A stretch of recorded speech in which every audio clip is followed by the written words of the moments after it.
Hello friends, kids learning hub channel में आपका स्वागत है।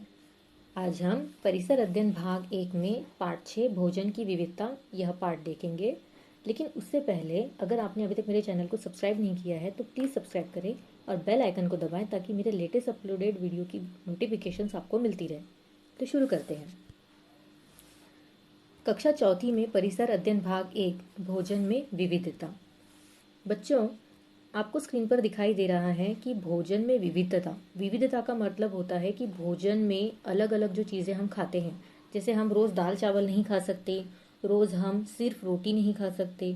हमको हमारे भोजन में चावल, दाल, रोटी, सब्जी ऐसी कई चीज़ों का समावेश करना पड़ता है। ठीक है, तो आपको जैसे स्क्रीन पर दिखाई दे रहा है बच्चों, यहाँ पर कुछ चीज़ें आपको दिखाई दे रही, कुछ चित्र आपको दिखाई दे रहे हैं, जैसे भाकरी, कोंचा, जिसको हम कोंचा भी बोलते हैं, इडली, भात। और ये सारी चीज़ें कहाँ से बनती है, किस चीज़ से बनती हैं? तो चावल से बनती है। ठीक है, चावल आप सभी को पता होगा बच्चों। और इसी के साथ चावल से, एक चावल का जो खेती किसान करता है, उस एक चावल से सिर्फ हम लोग खाने का जो चावल बनता है हमारे घर में रोज़, सिर्फ उतना न बनकर उससे कई चीज़ें हम बना सकते हैं। जैसे इडली जो है वो चावल से ही बनती है। इसके अलावा भाकरी बनाते हैं, चावल की भाकरी बनाते हैं। उसके अलावा डोसा बनाया जाता है, मोदक बनाए जाते हैं।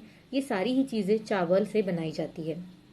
ठीक है बच्चों, तो इस पार्ट में हम यही पढ़ेंगे कि एक जो वस्तु है, एक जो जैसे धान है, चावल जिसे हम चावल भी बोलते हैं, उससे कितनी चीज़ों को हम बना सकते हैं। चावल, उसके अलावा गेहूँ से हम कौन कौन सी चीज़ें बनाते हैं, ज्वार जो है उससे कौन सी चीज़ें हम बनाते हैं, उनके बारे में हम पढ़ेंगे। अर्थात ही भोजन में किस तरीके की विविधता होती है और एक चीज़ से हम कितनी चीज़ें बना सकते हैं, इसके बारे में हम इस पार्ट में पढ़ेंगे। तो बच्चों, आपको यहाँ पर चित्र में दिखाई दे रहा है चावल और गेहूँ। देखो, चावल इसी तरीके का दिखता है ना बच्चों, और गेहूँ इस तरीके का दिखता है। ठीक है, इसके अलावा जब चावल की हम खेती करते हैं तो ये जो धान दिखाई दे रहा है वो इस तरीके का दिखता है, और गेहूँ की फसल जो है वो इस तरीके की दिखाई देती है, जैसा आपको स्क्रीन पर दिखाई दे रहा है। ठीक है, देखो बच्चों, चावल से कितनी सारी चीज़ें हम बना सकते हैं। इडली, डोसा, पराठा, खीर और मिठाइयाँ भी बनती है। ठीक है, इसीलिए अब चावल की अगर हमको खेती करनी है तो हमको क्या देखना पड़ेगा बच्चों?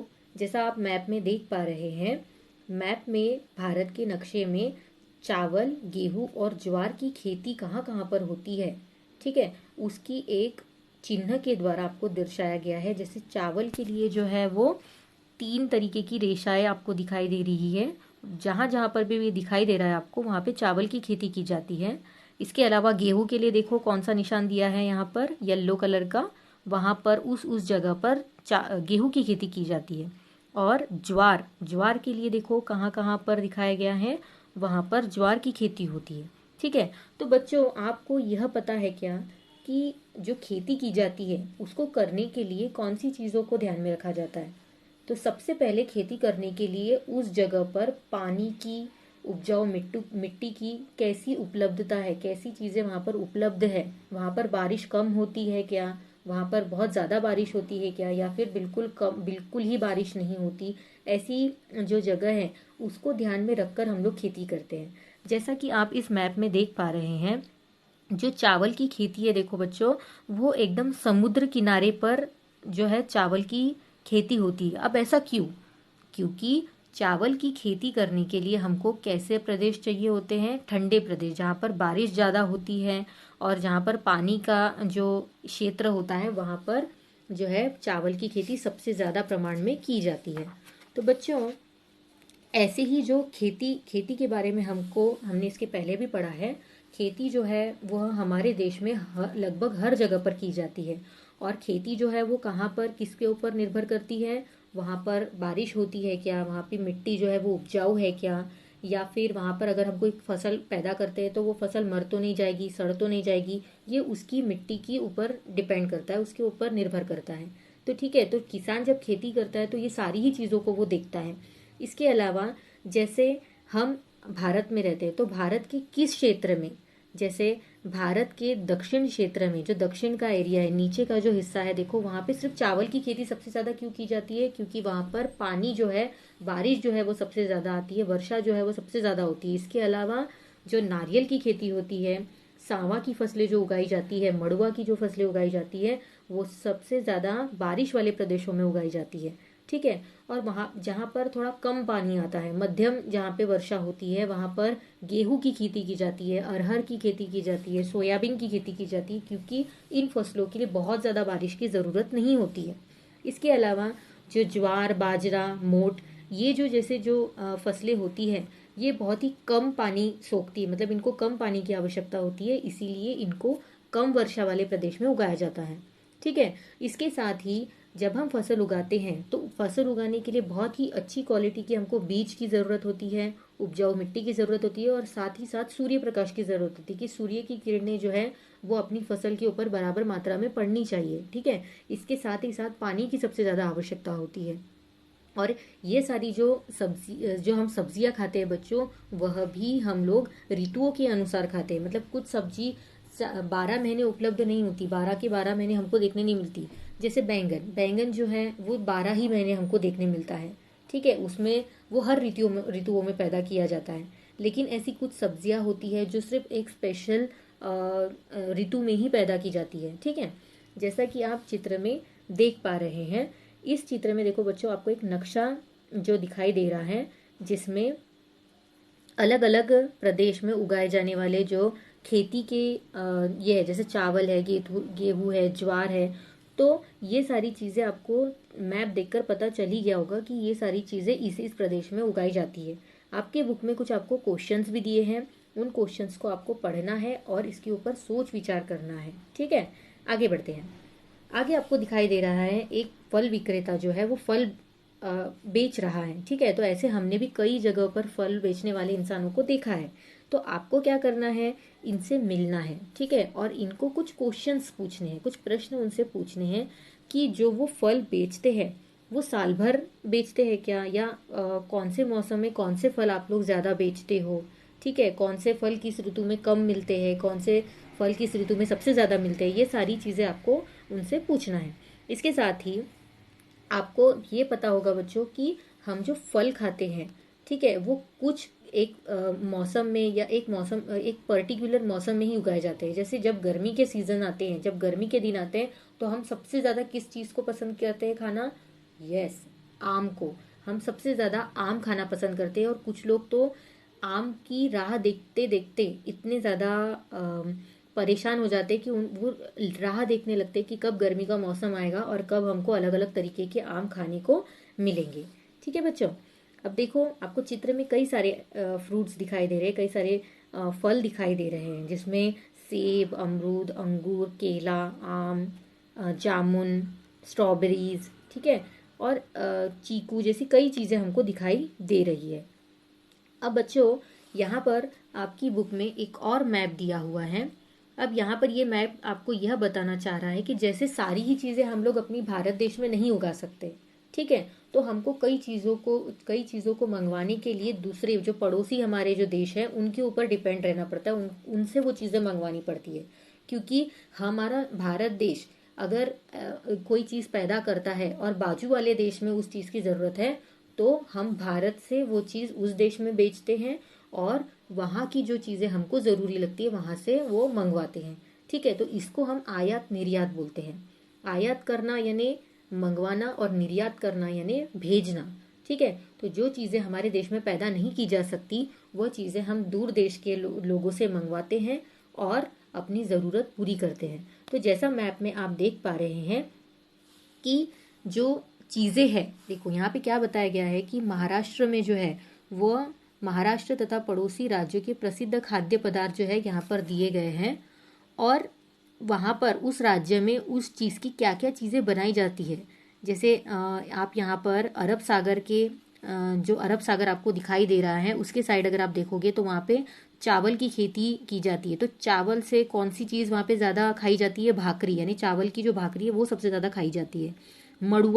मड़ुआ की भी भाकरी बनाई जाती है।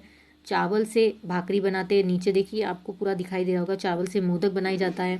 और सबसे नीचे देखिए यहाँ पर गोवा जहाँ पर आपको दिखाई दे रहा है, वहाँ पे देखो मछली भात सबसे ज़्यादा खाया जाता है, वहाँ पे फिश जो है वो सबसे ज़्यादा खाई जाती है। इसी तरीके से जो महाराष्ट्र के और अलग अलग एरिया है, अलग अलग जगह है, वहाँ पर अलग अलग तरीके का खाद्य पदार्थ बनाया जाता है और वहाँ पे वो फेमस हो जाता है, प्रसिद्ध हो जाता है। ठीक है। ऊपर देखिए गुजरात में ढोकला, थेपला, ये सारी चीज़ें बहुत ज़्यादा प्रसिद्ध है। ठीक है। तो आपको चित्र देखकर ये पता चल ही गया होगा कि महाराष्ट्र में जो है वो अलग अलग स्थानों पर, अलग अलग देशों में, अलग अलग राज्यों में अलग अलग तरीके की फसलें पैदा की जाती हैं और उनसे एक एक चीज़ से कई चीज़ें हम लोग बना सकते हैं। ठीक है। तो नीचे आपको एक सूची दी हुई है जिला और राज्य की, उसके बाद पदार्थ और उपयोग में लाया गया खाद्य। ठीक है। तो ये चीज़ें आपको घर बैठकर करनी है। ठीक है। आगे बढ़ते हैं बच्चों।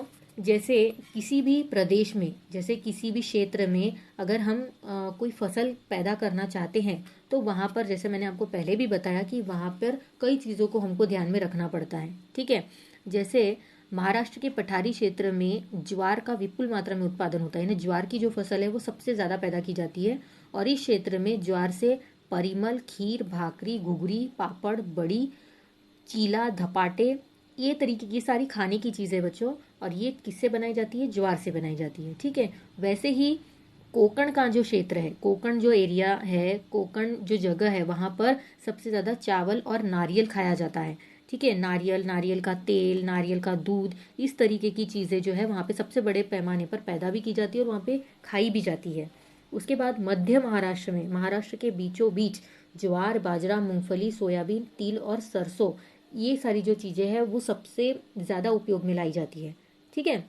तो बच्चों, मिट्टी जो जब हम खेती करते हैं तो वहाँ की मिट्टी और जलवायु, जलवायु मतलब वहाँ का मौसम कैसा है, वहाँ पे पानी की आवक कैसी है, ये सारी चीज़ों को ध्यान में रखकर फसलें पैदा की जाती है। तो इसीलिए फसलों में अंतर होता है। ठीक है।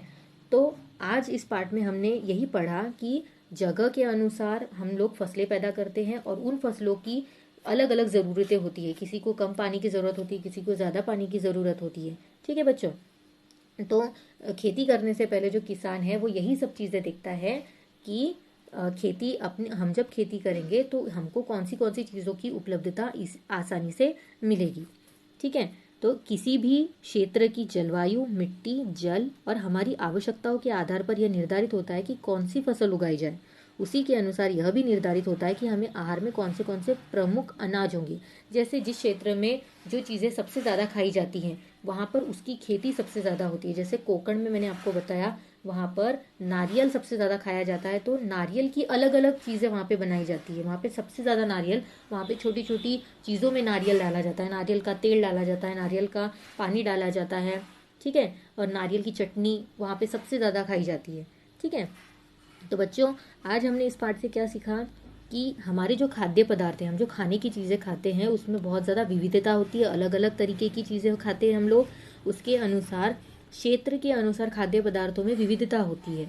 मतलब क्षेत्र जो है, क्षेत्र के अनुसार खाद्य पदार्थों में विविधता होती है। अलग अलग क्षेत्र में अलग अलग चीज़ें उगाई जाती है। ऋतुओं के अनुसार खाद्य पदार्थों, फलों और सब्जियों की उपलब्धता में परिवर्तित होती है। जैसे कुछ जो सब्जियां हैं वो कुछ क्षेत्र में ही मिलती है। ठीक है। जैसे पानी जहाँ पर ज़्यादा गिरता है वहाँ पे पानी में जो लगने वाली जो पत्ती वाली सब्जियां हैं वो सबसे ज़्यादा उगती है। लेकिन जहाँ पर पानी नहीं रहता है वहाँ पर पानी वाली जो सब्जियां हैं वो नहीं उगती है। ठीक है। महाराष्ट्र और पड़ोस के राज्यों के विभिन्न खाद्य पदार्थों की जानकारी हमने इस पार्ट में ली है बच्चों। तो और इसके बाद आपको आपकी किताब में कुछ स्वाध्याय के प्रश्न दिए गए हैं। ठीक है। तो आपको ये स्वाध्याय के प्रश्न पढ़ने हैं और बुक में से इसके जो उत्तर है वो आपको ढूंढकर निकालने हैं। ठीक है बच्चों, उम्मीद करती हूँ कि आपको मेरा यह वीडियो पसंद आया होगा और मैंने जो जानकारी आपको यहाँ देने की कोशिश की है वह आपको समझ में आई होगी। अगर आपको समझ में आ गई है तो प्लीज़ कमेंट में मुझे बताएं कि आपको ये वीडियो कैसा लगा। ठीक है। तो इसी के साथ आप इस वीडियो को लाइक करें, शेयर करें, सब्सक्राइब करें और बेल आइकन को ज़रूर दबाएं ताकि मेरे लेटेस्ट अपडेटेड जो वीडियोस रहेंगे उसकी नोटिफिकेशंस आपको मिलती रहेगी। और इसके साथ ही आप अपनी पढ़ाई मेरे साथ जारी रखें। Thank you.